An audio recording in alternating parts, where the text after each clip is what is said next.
La Ciudad del Vaticano, oficialmente Estado de la Ciudad del Vaticano, en latín, Status Civitatis Vaticanae, en italiano, Stato della Città del Vaticano, o simplemente el Vaticano, es un microestado soberano sin salida al mar, cuyo territorio es un enclave dentro de la ciudad de Roma, en Italia.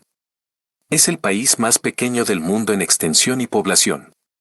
Su forma de gobierno, de acuerdo con la clasificación internacional, es la de una teocracia organizada como una monarquía electiva.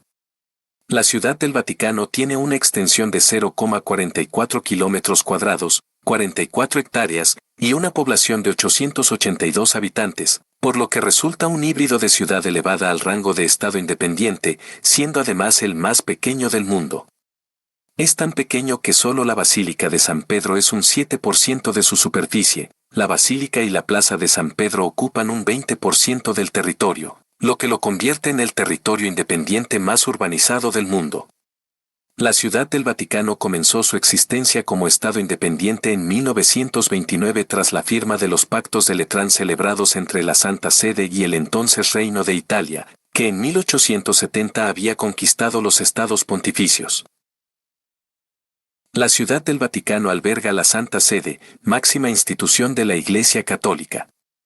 Aunque los dos nombres, Ciudad del Vaticano y Santa Sede, se utilizan a menudo como si fueran equivalentes, el primero se refiere a la ciudad y a su territorio, mientras que el segundo se refiere a la institución que dirige la Iglesia y que tiene personalidad jurídica propia como sujeto de derecho internacional. En rigor, es la Santa Sede y no el Estado del Vaticano la que mantiene relaciones diplomáticas con los demás países del mundo. Por otro lado, el Vaticano es quien da el soporte temporal y soberano, sustrato territorial, para la actividad de la Santa Sede. La máxima autoridad y jefe de Estado de la Ciudad del Vaticano es el Papa de la Iglesia Católica, por lo que puede considerarse la única teocracia de Europa. Si bien, el Sumo Pontífice delega las funciones de gobierno civil en la figura del presidente de la gobernación del Estado de la Ciudad del Vaticano. La representación diplomática depende de la Secretaría de Estado de la Santa Sede. El conjunto arquitectónico e histórico-artístico que conforma la Ciudad del Vaticano fue declarado Patrimonio de la Humanidad por la UNESCO en 1984, siendo el único caso en que se extiende a un Estado, país, completo. A lo largo de la historia la lista del Anuario Pontificio contiene 265 papas y 267 papados. Esto se debe a que Benedicto IX accedió en 3 ocasiones al papado. De entre todos los papas, 42 han ejercido el pontificado durante menos de un año y 10 lo han ejercido durante más de 20 años. El papa con el pontificado más largo del que se tienen datos fidedignos fue Pío IX, que fue papa durante 31 años, 7 meses y 22 días, 1846 a 1878. Se cree que el pontificado de San Pedro fue más largo, pero su duración exacta es difícil de determinar, ya que hay dudas sobre cuándo situar el comienzo, si en el momento de la muerte de Jesús, en torno al año 30, o en el de su llegada a Roma, hacia el 42. El papa con el pontificado más corto fue Urbano VII, que lo ejerció durante 12 días en septiembre de 1590.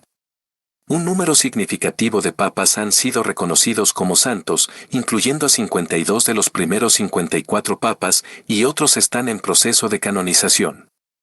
Los primeros 31 papas, excepto Seferino, murieron martirizados, véase lista de papas asesinados.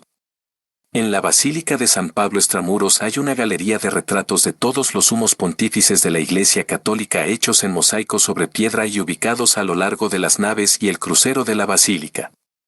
También existen espacios vacíos para albergar los retratos de los futuros papas. La infalibilidad no es un privilegio personal, es un atributo que corresponde a la dignidad del Papa como resultado de la asistencia del Espíritu Santo prometido por Jesucristo. El Papa es infalible, o sea, el Papa está exento de error, cuando habla ex cátedra en materia de fe o de moral. Desde la antigüedad, el obispo de Roma tuvo cierta preeminencia al momento de establecer prácticas litúrgicas y dirimir controversias respecto a puntos discutidos de doctrina señalando las directrices a seguir, ortodoxia. Sin embargo, se dieron casos en los que las opiniones del obispo romano eran ignoradas y hasta rechazadas. como aconteció respecto a la disputa acerca de la celebración de la Pascua conforme a la práctica conocida como cuartodecimal en tiempos del Papa Víctor I. No obstante, no fue sino hasta la Reforma Protestante, cuando resultó necesario establecer teológicamente la capacidad del Sumo Pontífice para definir la doctrina a seguir dentro de la Iglesia Católica, ante la constante crítica de los reformados. Dicha definición no llegaría sino hasta el año 1870, con la Constitución Dogmática Pastora Aeternus, redactada dentro del Concilio Vaticano I, la que estableció la infalibilidad papal de la siguiente